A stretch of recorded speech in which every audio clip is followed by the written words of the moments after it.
Good morning विद्यार्थी मित्रों, धोरण 11 चैप्टर नंबर 2 चैप्टर नंबर 4 आणवीय रचना અને રાસાયણિક બંધન। હવે આજના લેક્ચરમાં આપણે સંકરણ વિશે ભણવાનું થશે।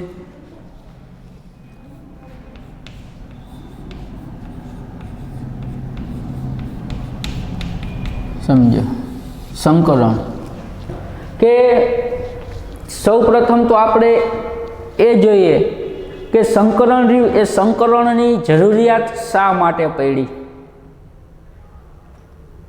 ખ્યાલ આવે કે સંકરણની જરૂરિયાત શા માટે પડી। તો આપણે મિથેનના ઉદાહરણ દ્વારા સમજી કે સંકરણની જરૂરિયાત શા માટે પડી।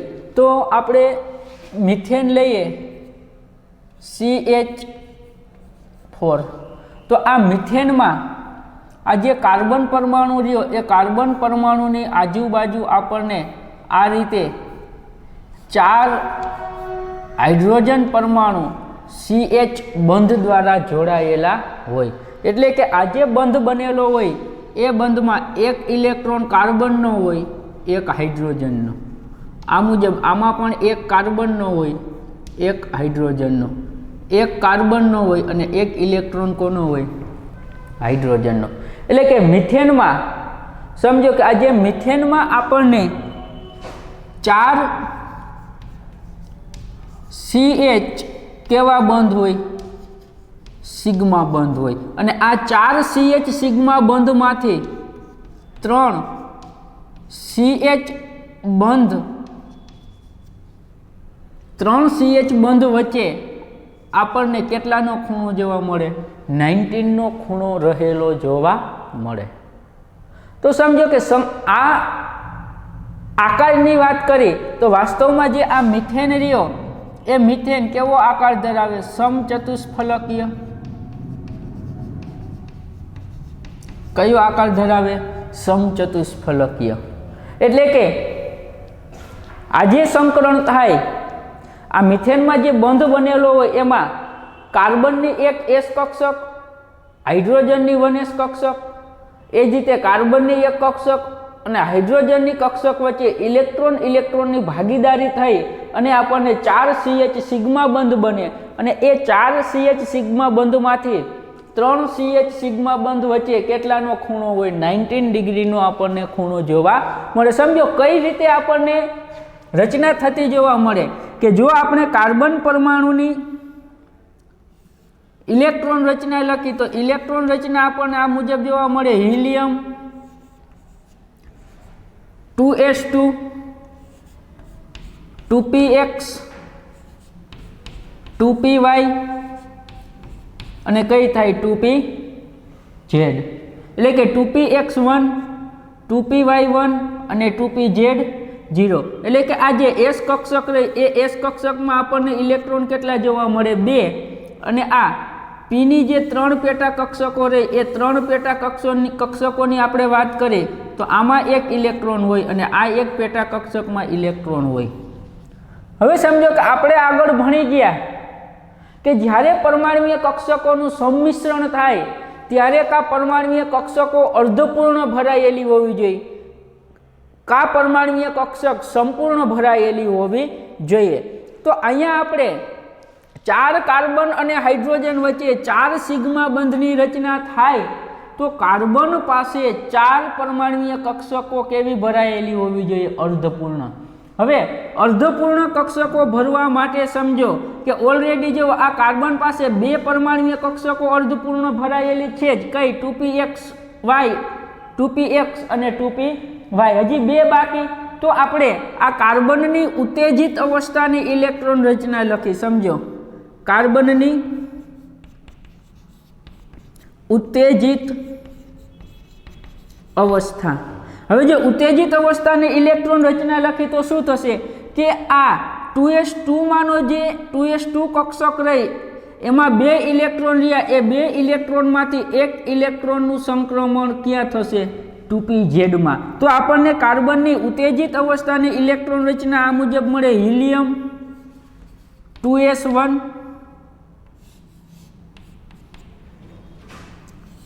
2px1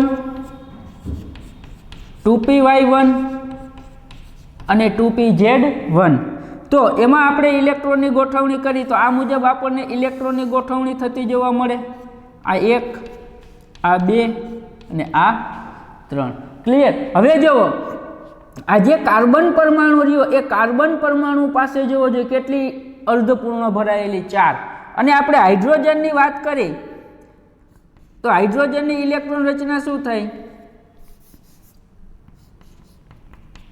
હાઇડ્રોજનની ઇલેક્ટ્રોન રચના કે 1s1 તો આ હાઇડ્રોજનની 1s1 કક્ષાનો ઇલેક્ટ્રોન આ 2s1 કક્ષક સાથે શું કરશે બંધ બનાવશે અહીંયા પણ હાઇડ્રોજનની 1s1 કક્ષક અને કાર્બનની 2px1 આ 1s1 કાર્બનની 2py1 અને આ 1s1 હાઇડ્રોજનની અને કાર્બનની કઈ 2px1 2py1 અને 2pz1 સાથે ઇલેક્ટ્રોનની ભાગીદારી કરી અને આ મુજબ 4 સિગ્મા બંધ બનતા આપણને જોવા મળે હવે સમજો શું થશે કે આપણે ભણી ગયા કે S અને P કક્ષકોનું સંમિશ્રણ થાય તો કયો બંધ બને સિગ્મા બંધ બને ધારો કે આપણે આ મુજબ લઈએ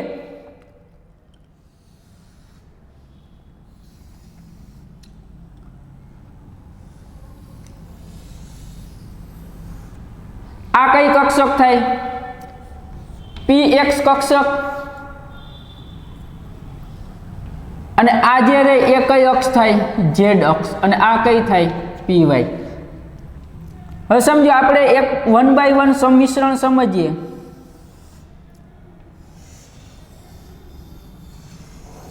આ કઈ કક્ષક થાય py કક્ષક આ વચ્ચેથી જે પસાર થાય એ z અને આ કઈ અક્ષ થાય x અક્ષ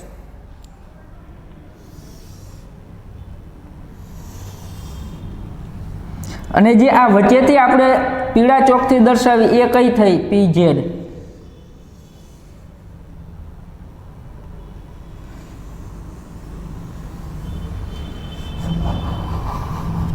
આ કઈ કક્ષક થઈ pz તો આ z કક્ષક આ x અક્ષ અને આ y અક્ષ હવે સમજો px આ જે કાર્બન પરમાણુ રહ્યો એ કાર્બન પરમાણુની px કક્ષક અને હાઇડ્રોજન પરમાણુની 1s કક્ષક આ બંને વચ્ચે શું થશે ધારો કે જોજો આ બંને વચ્ચે સંમિશ્રણ થાય કે નહીં આ મુજબ સંમિશ્રણ થાય તો આ જે બંધ બન્યો એ કયો બંધ બન્યો સિગ્મા બંધ એ જ રીતે ઉપર દર્શાવો કે નીચે ધારો કે અહીંયા આપણે આ py કક્ષક અહીંયા આપણે 1s કક્ષકનું સંમિશ્રણ કરી તો આ જે બંધ બન્યો એ કયો સિગ્મા બંધ ધારો કે અહીંયા આપણે હાઇડ્રોજન સાથે આ પરમાણુ કક્ષક સંમિશ્રણ કરશે એટલે આ જે બંધ બન્યો એ બંધ પણ કયો થાય સિગ્મા બંધ ખ્યાલ આવે તો આ જોવો જોઈએ એક 2px કક્ષક એક 1s1 કક્ષક નું સંમિશ્રણ થયું તો આ એક સિગ્મા બંધ બન્યો આ 2py1 અને આ 1s કક્ષક નું સંમિશ્રણ થયું તો બીજો કાર્બન હાઇડ્રોજન વચ્ચે સિગ્મા બંધ બન્યો 2pz1 અને હાઇડ્રોજન પરમાણુ 1s કક્ષક સાથે સંમિશ્રણ થયું તો કયો બંધ બન્યો સિગ્મા બંધ પરંતુ સમજો કે આ જે બંધ બન્યા અથવા આ રીતે જે પરમાણુય કક્ષકોની અવકાશમાં ગોઠવણી થઈ તો એ ગોઠવણી આપણે દર્શાવી શકીએ ખ્યાલ આવે આ જે ગોઠવણી રહી એ ગોઠવણી આપણે શું કરી શકીએ દર્શાવી શકીએ અથવા કઈ દિશામાં ગોઠવણી થાય ધારો કે px કક્ષક લઈએ તો એ s p કક્ષક કઈ અક્ષ ઉપર પથરાયેલી હોય x અક્ષ ઉપર તો આપણે ચોક્કસ રીતે કહી શકીએ પરંતુ જો આપણે ચોથા કાર્બન હાઇડ્રોજન વચ્ચેના બંધની વાત કરી તો એ ચોથો કાર્બન હાઇડ્રોજન વચ્ચેનો જે બંધ રહ્યો એ બંધ આપણને કોની વચ્ચે ઉત્પન્ન થતો જોવા મળે તો કે હાઇડ્રોજન પરમાણુની 1s કક્ષક અને કાર્બન પરમાણુની 1s કક્ષક વચ્ચે હાઇડ્રોજન બંધ ઉત્પન્ન થતો આપણને જોવા મળે અને આ બંધ ઉત્પન્ન થતો હોવાને લીધે આ SS કક્ષકનું સંમિશ્રણ થતું હોવાને લીધે S કક્ષક સમમિતીય રીતે કેવી હોય ગોળાકાર હોય તો એ અવકાશમાં કઈ જગ્યાએ ગોઠવણી પામે એ આપણે નક્કી કરી શકતા નથી ખ્યાલ આવે ધારો કે આપણે આ 3 અક્ષ લઈએ તો આ મુજબ થાય તો આપણે કઈ રીતે નક્કી કરીએ કે આ બે એસએસ કક્ષકોનું સંમિશ્રણ કોઈ ચોક્કસ દિશામાં અથવા કઈ અક્ષ ઉપર કઈ દિશામાં થયેલું હોય એ આપણે જાણી શકતા નથી. એના કારણે સમજો શું થાય કે જે આ ચોથો હાઇડ્રોજન બંધ રહ્યો, કાર્બન હાઇડ્રોજન વચ્ચેનો જે ચોથો બંધ રહ્યો, એ ચોથા બંધ વિશે આપણને ચોક્કસ માહિતી મળતી નથી. તો આ રીતે આપણે કોઈ પણ બંધની માહિતી ન મેળવી શકીએ. તો એના માટે કોની જરૂર પડે? સંકરણની. ખ્યાલ આવે? કોની જરૂર પડે? સંકરણની આપણને જરૂર પડે. તો આપણે જોઈએ કે સંકરણની શા માટે આપણને જરૂર પડે. તો જો કે આપણે જે આ ભણ્યા એ આપણે કોના દ્વારા? તો કે આ મિથેનના ઉદાહરણ દ્વારા આપણે આ બધાનું વર્ણન લખવાનું થશે. સમજો વર્ણનનું પેલો મુદ્દો શું થશે કે સંકરણની શા માટે જરૂરિયાત ઉત્પન્ન થઈ. તો પેલો મુદ્દો, જેમ કે CH4 એટલે કે મિથેન, CH4 એટલે શું થશે? મિથેનમાં કાર્બન પરમાણુની ઉત્તેજિત અવસ્થામાં, મિથેન CH4 માં કાર્બન પરમાણુની ઉત્તેજિત અવસ્થામાં 4 અર્ધપૂર્ણ કક્ષકો, 4 અર્ધપૂર્ણ, જે આ 4 કક્ષકો રહી, જો આ એક અર્ધપૂર્ણ, આ બીજી, આ ત્રીજી અને આ ચોથી, 4 અર્ધપૂર્ણ કક્ષકો અથવા 4 પરમાણુય કક્ષકો રહી. એ 4 પરમાણુય કક્ષકો જો કઈ 4 થાય તો ખાસ યાદ રાખજો કે 2s2, 2px, 2py અને 2pz. એટલે કે કાર્બનની ઉત્તેજિત અવસ્થામાં 4 પરમાણુય કક્ષકોમાં દરેક પરમાણુય કક્ષક એક એક અયુગ્મિત ઇલેક્ટ્રોન ધરાવે. તો લખો અહીંયા વર્ણન કે કાર્બનની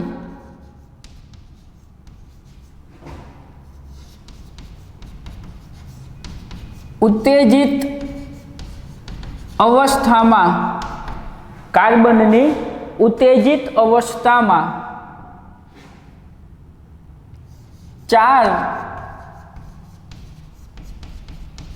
પરમાણુય કક્ષકો, 4 અર્ધપૂર્ણ ભરાયેલી પરમાણુય કક્ષકો, 4 અર્ધપૂર્ણ ભરાયેલી પરમાણુય કક્ષકો એક એક ઇલેક્ટ્રોન ધરાવે છે. ખ્યાલ આવ્યો કે આ જે કાર્બનની ઉત્તેજિત અવસ્થાની ઇલેક્ટ્રોન રચના થઈ તો એમાં જેવો છે આ 2s1, 2px1, 2py1 અને 2pz1.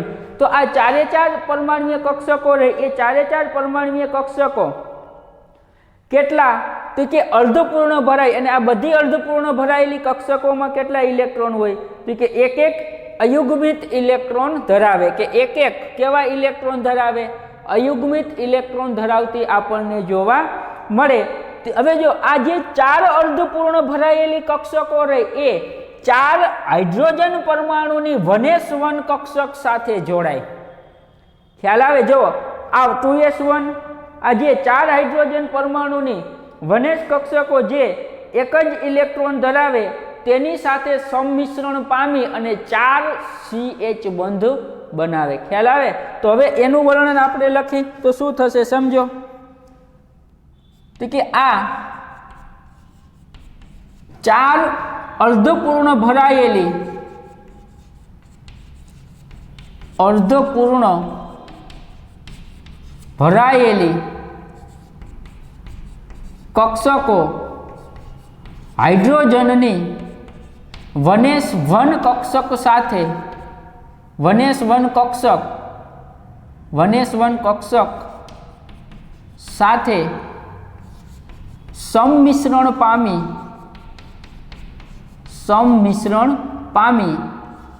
4 CH બંધ બનાવે. 4 CH બંધ બનાવે. જો આ 2s1 1s1 વચ્ચે સંમિશ્રણ થયું, CH બંધ બન્યો. 2px1 1s1 વચ્ચે સંમિશ્રણ થયું, 2py1 1s1 વચ્ચે સંમિશ્રણ થયું, 2pz1 અને 1s1 સાથે સંમિશ્રણ થયું. તો આ કાર્બન પરમાણુની ઉત્તેજિત અવસ્થાની 4 અર્ધપૂર્ણ ભરાયેલી કક્ષકો અને હાઇડ્રોજન પરમાણુની 1s કક્ષક સાથે સંમિશ્રણ પામી અને 4 CH બંધ બનાવતી આપણને જોવા મળે. હવે સમજો, કાર્બનની 3p કક્ષકો એટલે કે 2px 2py અને 2pz કે કાર્બનની 3p કક્ષકો એકબીજા સાથે કેવા તો કે 90 ના ખૂણે ગોઠવાયેલી. જો આ મુજબ કે આ મુજબ તમે સમજી શકો. જો આ મુજબ કે આ x અક્ષ, આ y અક્ષ, આ x અક્ષ y અક્ષ, તો આ બંને વચ્ચે કેવો ખૂણો થયો? 90 નો કોણ થયો. અને આ કઈ અક્ષ થાય? z અક્ષ. ખ્યાલ આવે? તો તમે આ મુજબ સમજી શકો. આ મુજબ તમે સમજી શકો કે આ જો આ x અક્ષ થઈ કે નહીં અને આ કઈ થઈ? y અક્ષ. તો આ બંને વચ્ચે કેવો ખૂણો હોય? 90 નો હોય. હવે જો z અક્ષ રહે એ z અક્ષ ક્યાં હોય? આપણી તરફ હોય. એટલે કે જો આ મુજબ હોય કે નહીં, તો એ પણ ત્રણેય સાથે આ p કક્ષકો રહે એ p કક્ષકો એકબીજા સાથે કેટલાના ખૂણે ગોઠવાયેલી હોય? 90 ના ખૂણે ગોઠવાયેલી આપણને જોવા મળે. ખ્યાલ આવે? તો લખો તો કે કાર્બનની 3p કક્ષકો, 3p કક્ષકો એટલે કઈ? 2px 2py અને 2pz. 3p કક્ષકો એકબીજા સાથે 19 ના ખૂણે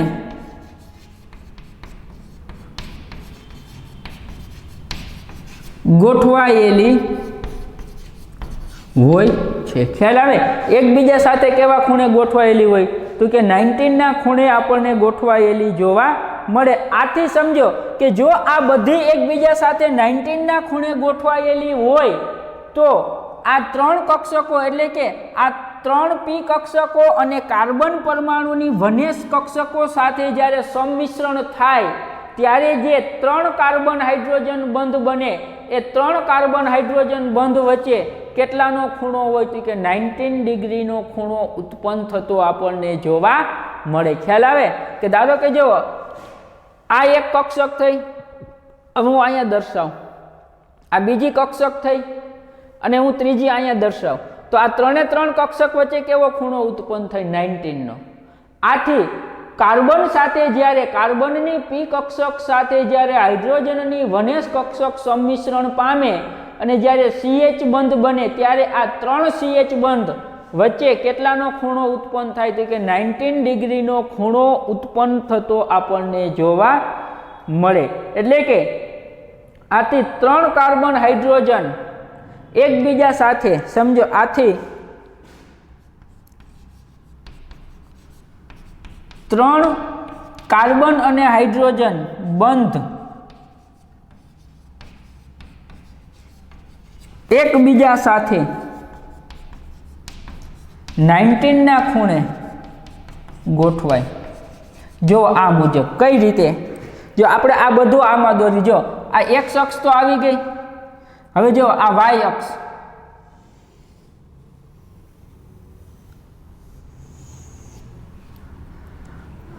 આ y અક્ષની આ 1s, આ 1s1. તો જોજો આ બંને વચ્ચે કયો આ ખૂણો બને? 19 નો. હવે z I દર્શાવી તો જુઓ,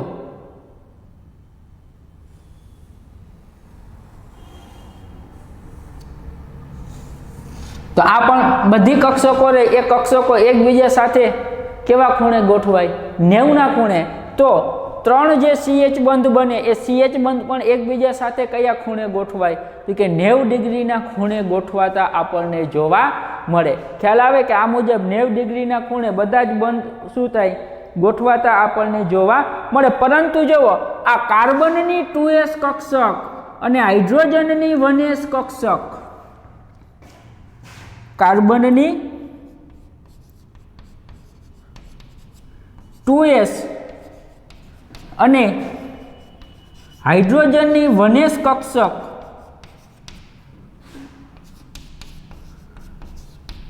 ગોળાકાર હોવાથી એકબીજા સાથે અવકાશમાં કોઈ પણ રીતે ગોઠવાય. એને મજા આવે અહીંયા ગોઠવાય. ખ્યાલ આવે કે આપણે નક્કી નથી કરી શકતા ક્યાં હશે, કે અહીંયા જેવો px અને px કક્ષક અને s કક્ષક, તો આપણે એમ કહીએ કે x અક્ષ ઉપર જ જોડાણ થયું હશે, પરંતુ આ s કક્ષક રે એ s કક્ષક સમમિતીય રીતે કેવી હોય? ગોળાકાર. તો આ ગોળાકાર હોવાને લીધે આ જે કાર્બન પરમાણુની 2s કક્ષક અને હાઇડ્રોજન પરમાણુની 1s કક્ષક અવકાશમાં કઈ રીતે ગોઠવાય, કઈ અક્ષ ઉપર કઈ દિશામાં ગોઠવાય, એની આપણને માહિતી મળતી નથી. એટલે કે આપણે મિથેનમાં જે આ 4 કાર્બન હાઇડ્રોજન બંધ રહ્યા એમાંથી આપણે સંપૂર્ણપણે સચોટ કેટલા બંધ વિશે મેળવી શકી? 3. જ્યારે ચોથા બંધ વિશે આપણને કોઈ માહિતી મળતી નથી. એટલે કે એ x અક્ષ ઉપર પણ હોય, y ઉપર પણ હોય અને z ઉપર પણ હોય. એટલે કે આપણે કોઈ ચોક્કસ પર્ટિક્યુલર માહિતી આપણે મેળવી શકતા નથી. એટલે કે ચોથો જે કાર્બન હાઇડ્રોજનનો બંધ બને એ બંધ વિશે આપણને કોઈ ખ્યાલ આવતો નથી. ક્લિયર?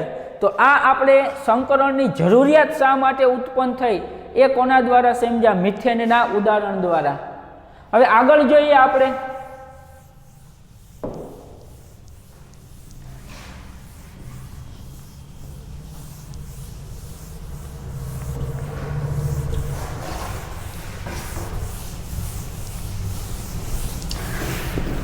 હવે આપણે જોવાનું થશે સંકરણ કોને કહેવાય. સમજો સંકરણ કોને કહેવાય? આ સંકરણ કોને કહેવાય? તો સમજો સંકરણનો ખ્યાલ પાઉલિંગે આપેલો. પાઉલિંગ નામના વૈજ્ઞાનિકે આપ્યો. સંકરણ છે શું? તો એ સંકરણ વિશેની માહિતી કોને આપી?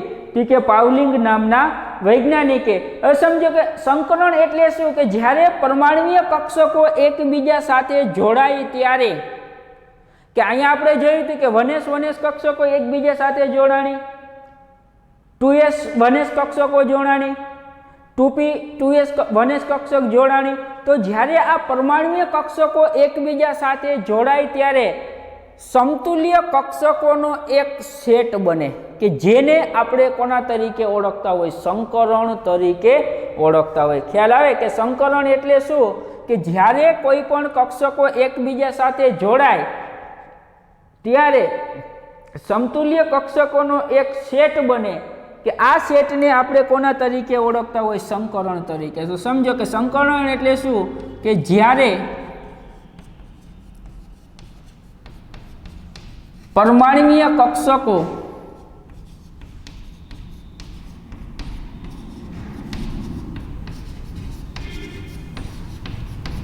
એકબીજા સાથે જોડાય ત્યારે સમતુલ્ય કક્ષકોનો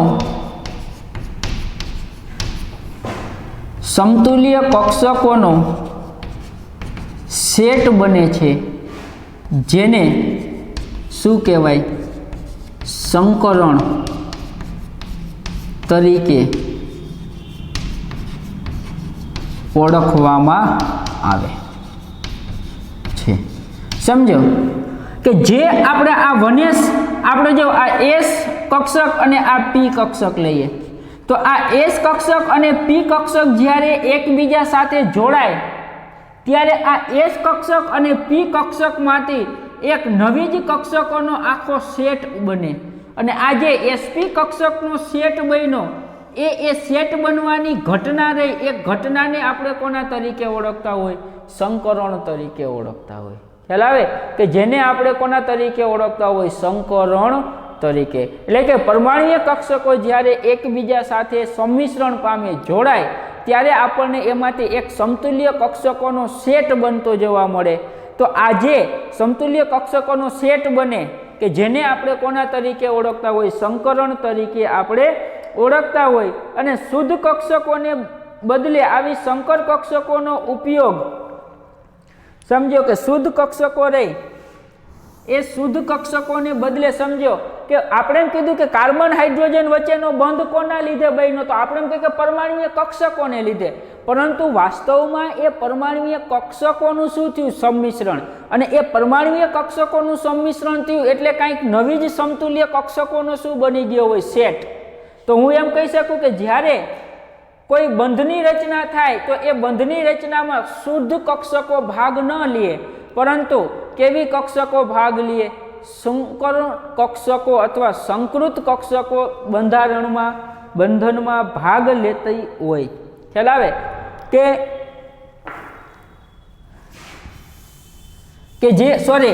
જે આ સેટ બને એને સંકર કક્ષકો કહેવાય. સંકર કક્ષકો કહે. હવે સમજો કે શુદ્ધ કોઈ પણ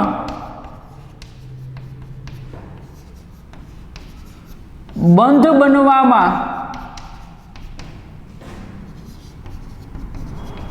શુદ્ધ કક્ષકો ને બદલે આ સંકર કક્ષકો ભાગ લે છે, તો આવી ઘટનાને સંકરણ કહેવાય, સંકરણ કહે. ખ્યાલ આવે? સંકરણ, સોરી કે બાય મિસ્ટેક, સંકરણ એટલે શું કે આપણે કીધું કે એસ કક્ષક અને પી કક્ષક જોડાય, તો આ બે પરમાણ્વીય કક્ષકો જોડાય. તો એ પરમાણ્વીય કક્ષકો જ્યારે એકબીજા સાથે જોડાય ત્યારે એની અંદરથી નવી જ કક્ષકો ઉત્પન્ન થાય. અને એ નવી કક્ષકોને કઈ કક્ષકો કહેવાય, સંકર કક્ષકો. કઈ કક્ષકો કહેવાય, સંકર અથવા સંકૃત કક્ષકો. હવે કોઈ પણ રાસાયણિક જ્યારે બંધ બને તો એ બંધ બનવામાં સમજો કે શુદ્ધ પરમાણ્વીય કક્ષકો ભાગ ન લે, શુદ્ધ પરમાણ્વીય કક્ષકોને બદલે કોણ ભાગ લે, તો કે સંકર કક્ષકો ભાગ લે. તો આવી ઘટનાને આપણે કોના તરીકે ઓળખતા હોય, સંકરણ તરીકે. ધારો કે આપણે ભલે એમ કહી દઈએ કે આ એક કાર્બન અને હાઇડ્રોજન વચ્ચેનો બંધ બન્યો, તો આ કાર્બનની 2px1 કક્ષક અને હાઇડ્રોજનની 1s1 કક્ષક, એટલે કે p કક્ષક અને s કક્ષક વચ્ચે શું થયું, સંમિશ્રણ થયું. તો વાસ્તવમાં આ કક્ષકો કેવી કહેવાય, શુદ્ધ. તો આ કક્ષકો એકબીજા સાથે જોડાય અને એકબીજા સાથે શું થાય, જોડાય અને કંઈક નવી જ કક્ષક શું કરે, ઉત્પન્ન કરે. અને આ જે નવી કક્ષકનો જે સેટ બને એ સેટને આપણે કોના તરીકે ઓળખતા હોય, સંકર કક્ષકો તરીકે. એટલે કે આ જે કાર્બન અને હાઇડ્રોજન વચ્ચેનો જે બંધ બન્યો હોય એ બંધ બનવામાં આ શુદ્ધ કક્ષકોએ વાસ્તવમાં ભાગીદારી ન કરેલી હોય, પરંતુ આ કક્ષકોના સંમિશ્રણ દ્વારા જે સંકર કક્ષકો બનેલી હોય એ સંકર કક્ષકો દ્વારા આ બંધ બને. અને આ બંધ બનવાની જે ઘટના રહી એ ઘટનાને આપણે કોના તરીકે ઓળખતા હોય, સંકરણ તરીકે આપણે ઓળખતા હોય. ખ્યાલ આવે? કોના તરીકે ઓળખતા હોય, સંકરણ તરીકે. હવે સમજો કે જુદી જુદી ઉર્જાવાળી કક્ષકોનું આંતર સંમિશ્રણ થાય. ખ્યાલ આવે? સમજો અહીંયા કે જુદી જુદી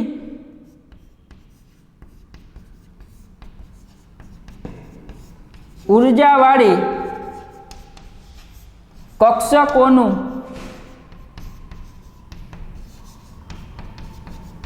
આંતર સંમિશ્રણ થાય. સંમિશ્રણ થાય છે અને કક્ષકોમાં ઉર્જાની વહેંચણી ફરીથી થાય. ખ્યાલ આવે કે જ્યારે આ બંને પરમાણ્વીય કક્ષકો એકબીજા સાથે જોડાય ત્યારે એ જુદી જુદી ઉર્જાવાળી પરમાણ્વીય કક્ષકો એકબીજા સાથે જોડાઈ ગઈ અને એમાંથી જે કક્ષકો બની એ કક્ષકોની ઉર્જા કેવી હોય, કંઈક અલગ. એટલે કે જુદી જુદી ઉર્જાવાળી કક્ષકોનું જ્યારે આંતર સંમિશ્રણ થાય અને કક્ષકોની ઉર્જા રહે એ ઉર્જાની વહેંચણી કેવી થાય, ફરીથી થતી આપણને જોવા મળે. એટલે કે ઉર્જાની વહેંચણી કેવી કરે? ફરીથી કરતી આપણને જોવા મળે. અને આ ઉર્જાની વહેંચણી ફરીથી થાય એટલે સમાન ઉર્જા અને સમાન આકાર ધરાવતી કક્ષકોનો શું બને? સેટ બને. કક્ષકોનો સેટ બને. અને એ સેટને આપણે કઈ કક્ષકો તરીકે ઓળખતા હોય? સંકૃત કક્ષકો તરીકે ઓળખતા હોય. ખ્યાલ આવે કે ઉર્જાઓની શું થાય? વહેંચણી થાય. અને એ ઉર્જાઓની વહેંચણીને કારણે કક્ષકો નવી જ ઉર્જા કંઈક મેળવે. અને એ નવી ઉર્જામાંથી જે કંઈ કક્ષકો બનેલી હોય એ બધી કક્ષકોની ઉર્જા કેવી હોય? સમાન હોય.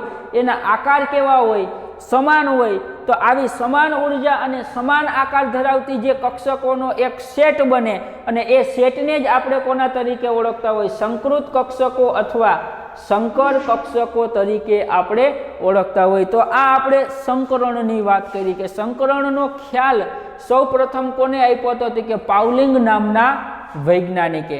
સંકરણ એટલે શું? તો સમજો કે જ્યારે પરમાણુય કક્ષકો એકબીજા સાથે જોડાય ત્યારે એક સમતુલ્ય કક્ષકોનો સેટ બનાવે. એટલે કે પરમાણુય કક્ષકો એકબીજા સાથે જોડાય ત્યારે એમાંથી નવી કંઈક કક્ષકો બને. જે કક્ષકોને આપણે કેવી કક્ષકો કહેતા હોય? સંકૃત કક્ષકો. અને આ સંકૃત કક્ષકો રહી એ સંકૃત કક્ષકો કોઈ પણ બંધ બનવામાં ભાગીદારી કરતા હોય. એટલે કે કોઈ પણ બંધ બનવામાં શુદ્ધ કક્ષકોને બદલે સંકર કક્ષકો ભાગ લે તો આ જે ઘટના રહી એ ઘટનાને આપણે કોના તરીકે ઓળખતા હોય? સંકરણ તરીકે ઓળખતા હોય. એટલે કે જુદી જુદી ઉર્જાવાળી જે કક્ષકોનું આંતર સંમિશ્રણ થાય અને કક્ષકોમાં ઉર્જાની વહેંચણી ફરીથી થાય ત્યારે સમાન ઉર્જા અને સમાન આકાર ધરાવતી કક્ષકોનો એક શું બને? સેટ બને. અને આ કક્ષકોનો જે સેટ બને એ સેટને આપણે કોના તરીકે ઓળખતા હોય? તો કે સંકર કક્ષકો અથવા સંકૃત કક્ષકો તરીકે આપણે ઓળખતા હોય. ક્લિયર? હવે એનાથી આગળ આપણે જોઈએ તો સંકરણની વિશિષ્ટ ખાસિયતો.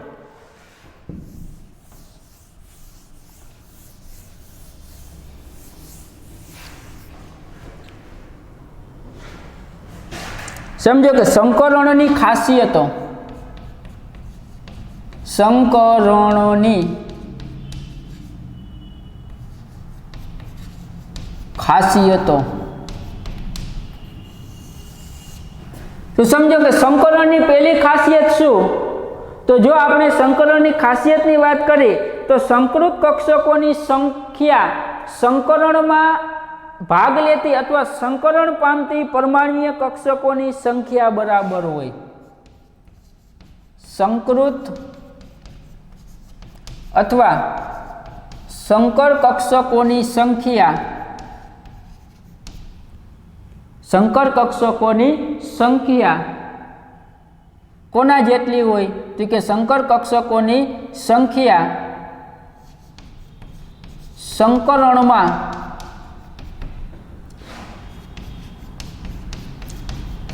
ભાગ લેતી પરમાણુય કક્ષકોની સંખ્યા જેટલી હોય. સંખ્યા જેટલી હોય. કે સંકૃત કક્ષકોની સંખ્યા કેટલી હોય? તો કે સંકરણ પામતી અથવા સંકરણમાં ભાગ લેતી પરમાણુય કક્ષકોની સંખ્યા જેટલી હોય. સમજો કે હું એમ કહું કે સંકરણમાં એક એસ કક્ષક ભાગ લે અને એક પી કક્ષક ભાગ લે. તો જોજો આ એસ કક્ષક એક અને આ એક, તો એક ને એક કેટલા થયા? 2 થયા. તો જો એક એસ કક્ષક અને ફક્ત ને ફક્ત સમજો એક જ પી કક્ષક જ્યારે સંકરણમાં ભાગ લે ત્યારે આપણે એને એસપી સંકૃત કક્ષક તરીકે ઓળખતા હોય. કઈ કક્ષક? એસપી સંકૃત કક્ષક. તો આ એસપી સંકૃત કક્ષક રહી એ એસપી સંકૃત કક્ષક કોના દ્વારા બની?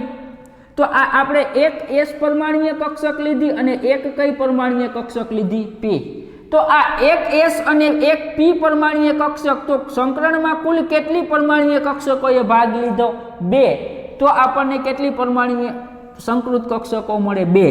પછી સમજો કે હું એક S કક્ષક લઉં અને હું એક 2 P કક્ષક લઉં. ધારો કે હું 2 માં લઉં PX અને PY. 2 માં હું કઈ કક્ષકો લઉં? એક PX અને એક PY લઉં. તો જોવો જોઈએ અહીંયા કયા પ્રકારનું સંકરણ થશે અથવા કઈ સંકર કક્ષકો મળે? S કેટલી 1, P કેટલી 2, તો કયા પ્રકારની સંકર કક્ષકો મળે? તો કે sp2 આપણને શું મળે? સંકૃત કક્ષક. આ sp2 સંકૃત કક્ષકોની સંખ્યા કેટલી હોય? જુઓ P કેટલી 2 અને S કેટલી 1, તો કુલ કેટલી કક્ષકોએ સંકરણમાં ભાગ લીધો? 3.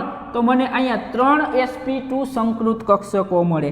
એ જ રીતે જો હું એક S લઉં અને 3 P કક્ષક લઉં. હવે જો એક S અને 3 P, તો કયા પ્રકારનું સંકૃત? sp3 સંકરણ થાય અને sp3 સંકરણ દ્વારા કેટલી? તો કે sp3 સંકૃત કક્ષક ઉત્પન્ન થાય અને sp3 સંકૃત કક્ષકોની સંખ્યા કેટલી હોય? 4 હોય. ખ્યાલ આવે? ટૂંકમાં સમજો કે જેટલી પરમાણ્વીય કક્ષકો સંકરણમાં ભાગ લે એટલી આપણને સંકૃત કક્ષકો મળે. ધારો કે જુઓ આ એક S અને આ P કેટલી 1, કોઈ પણ P લ્યો, PX, PY અને PZ, તો કયા પ્રકારનું સંકરણ થયું? sp પ્રકારનું સંકરણ. તો આ sp પ્રકારનું સંકરણ થાય તો એમાં કઈ સંકૃત કક્ષક હોય? sp સંકૃત કક્ષક હોય. sp સંકૃત કક્ષકની સંખ્યા કેટલી હોય? 2 હોય. આમાં કેટલી હોય? 3. અને આમાં કેટલી હોય? 4 આપણને સંકૃત કક્ષકોની સંખ્યા જોવા મળે. હવે સમજો કે સંકૃત કક્ષકો હંમેશા સમતુલ્ય ઉર્જા અને આકાર ધરાવે. તો સમજો કે આ જે આપણને સંકૃત કક્ષકો મળી, ધારો કે આમાં આપણને કેટલી મળી? 2. આમાં આપણને કેટલી મળી? 3. આમાં કેટલી મળી? 4. તો આ તમામ સંકૃત કક્ષકો